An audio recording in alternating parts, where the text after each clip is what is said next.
ഡൽഹി മദ്യനയ അഴിമതി കേസിൽ ബിജെപിക്കെതിരെ ഗുരുതര ആരോപണവുമായി മുതിർന്ന എഎപി നേതാവ് സഞ്ജയ് സിംഗ്. അരവിന്ദ് കെജ്രിവാളിന്റെ അറസ്റ്റിനായി ബിജെപിയിലെ ഉന്നത നേതാക്കൾ ഗൂഢാലോചന നടത്തിയെന്ന് അദ്ദേഹം ആരോപിച്ചു.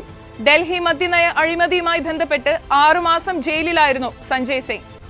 കെജ്രിവാളിനെതിരെ മൊഴി നൽകാൻ രാഘവ് മുകുന്ദയെ പ്രേരിപ്പിച്ചെന്നും മൊഴി നൽകിയതിന് പ്രത്യുപകാരമായി രാഘവിന്റെ പിതാവ് മുകുന്ദ റെഡ്ഡിക്ക് തെരഞ്ഞെടുപ്പിൽ എൻഡിഎ സീറ്റ് നൽകിയെന്നും സഞ്ജയ് ആരോപിച്ചു.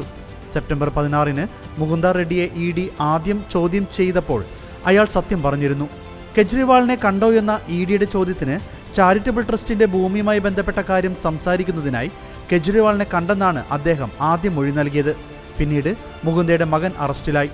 മകനെ 5 മാസം ജയിലിൽ പാർപ്പിച്ചു. ഇതോടെ മുകുന്ദ മൊഴി മാറ്റി പറഞ്ഞു എന്നാണ് സഞ്ജയ് ആരോപിക്കുന്നത്. 5 മാസത്തെ ജയിൽ പീഡനത്തെ തുടർന്ന് കെജ്രിവാളിനെതിരെ രാഘവ് മൊഴി നൽകിയെന്നും അദ്ദേഹം പറഞ്ഞു. പ്രധാനമന്ത്രി നരേന്ദ്രമോദിയുമായി കൂടിക്കാഴ്ച നടത്തുന്ന മുകുന്ദ റെഡ്ഡിയുടെ ചിത്രവും സഞ്ജയ് പങ്കുവച്ചിരുന്നു.